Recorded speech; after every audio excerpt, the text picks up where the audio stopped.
Asymmetric investments define careers. Right. Okay, that's as simple as it is. I've had 3 in my life, asymmetric investment opportunities. This is hands down the best I've ever seen.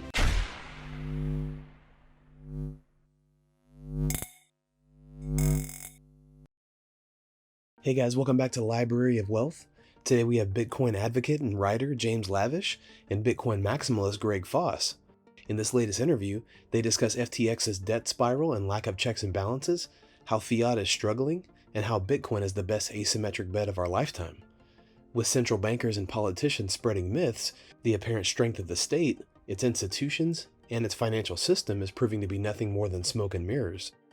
One of the biggest issues we face is price and value are merely abstract concepts.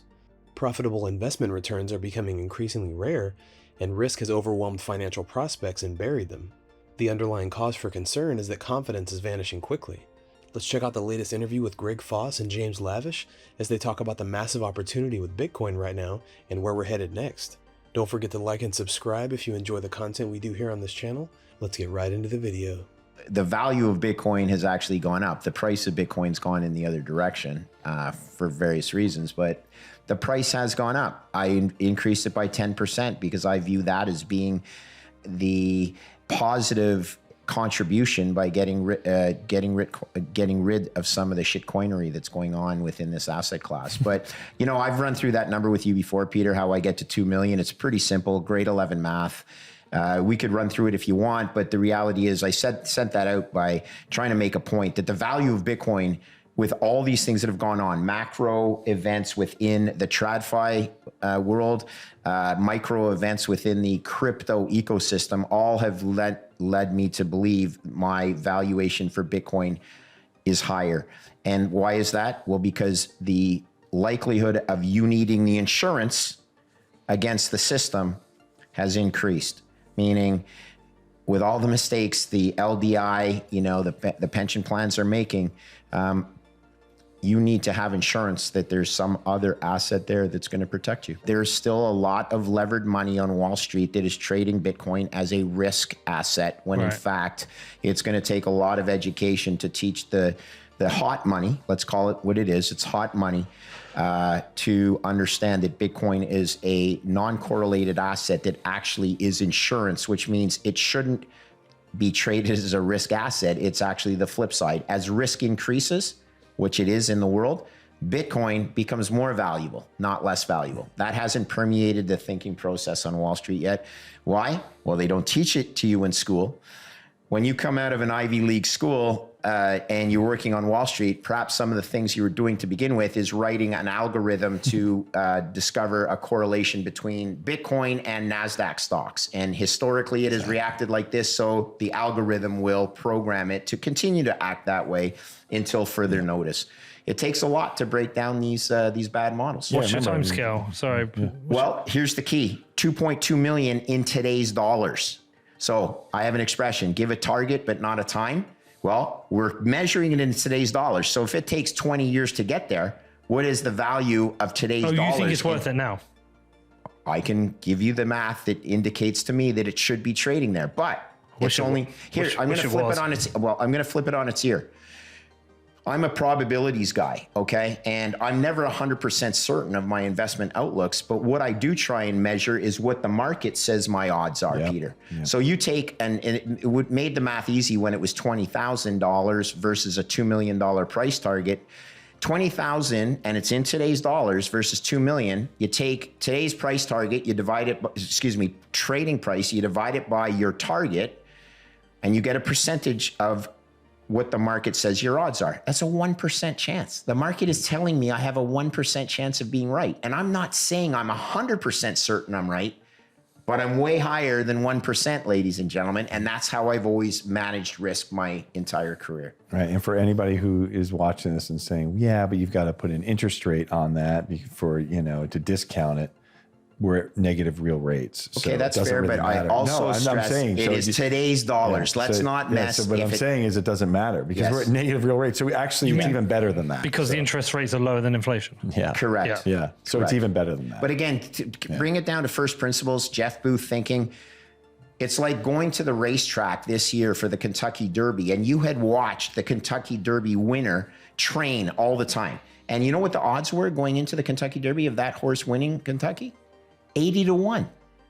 And that's where the odds closed. And if the guy who had spent his life studying horses had watched this horse train, he's like, okay, 80-1 is a long shot, and I still don't think he's a lock to win it. But man, the odds aren't 80-1. Maybe they're 25-1. So that's why you have to take opportunity of wrong odds that are laid by a racetrack or by a market. All the same thing comes down to risk management. Foss believes Bitcoin is actually credit insurance, which is virtually the same as a credit default swap, but people in places like New York and Wall Street are trading as a risk asset or in association with the S&P index. Greg believes that the market sentiment right now is going to expose itself because so many people are putting their faith in the dollar. But in less than 3 years, they'll all be worth zero. Asymmetric investments define careers. Right. Okay, that's as simple as it is. I've had 3 in my life, asymmetric investment opportunities. This is hands down the best I've ever seen. It's not even close. The other 2, which were the best up until my, my current introduction to Bitcoin, they were good. But the asymmetry of Bitcoin is just so beautiful. Hands down, this is the best opportunity I've ever seen. But this is how you line it up. And mine came out of the second one came out of the great financial crisis. And, the asymmetry was just crazy. And there was so much of this available. I was able to buy $7 billion of something for our fund that's why I hung up my cap at the end of the great financial crisis and, 4 years later, because I said, I'll never be able to recreate that opportunity. Yeah. And guess what? In 2016, I found Bitcoin, but I wasn't managing money professionally anymore, except for my own account. And that's why I've gone in with both feet. So lucky to meet a guy that speaks the same language as I do. Because that's all it is. Managing risk is managing probabilities. It's managing an expected value outcome. And that's what I take such exception with these knuckleheads on Wall Street who say, it's got no value. Okay, are you 100% certain of that? And they'll say no. And I'll say, then shut the F up, because you have to play probability distributions. That's where you're dealing with the fiat mindset versus the reality of managing risk. And really the challenge is to get some of these institutional investors to leg into the trade, get some, so it forces you to do the work and forces you to do the real research on it.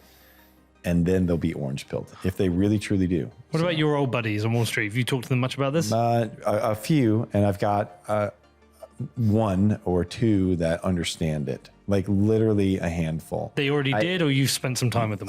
No, they already did. But beyond that, I mean, they're just, they group it up with Ethereum and Web3 protocols. And they're like, they just don't understand how it's different. They think it's all crypto and I'm just getting a little bit of each and we're trying to, and they don't understand it and they haven't done the work on it. They're mentally lazy.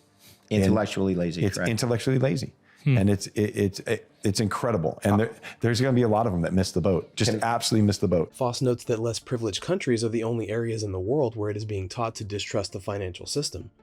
He also believes that Bitcoin should be inversely coordinated to risk markets, which means that as equity markets are dropping, Bitcoin should have a larger bid because it's insurance. One thing about Bitcoin and the financial markets is it's impossible to make a price prediction. It would be misguided to forecast a precise time because 10-year cycles are getting increasingly critical. These cycles have also been declining. What do you think about Greg Foss and James Lavish's prediction for where Bitcoin is headed and what we can expect next? Comment down below. Thanks so much for watching.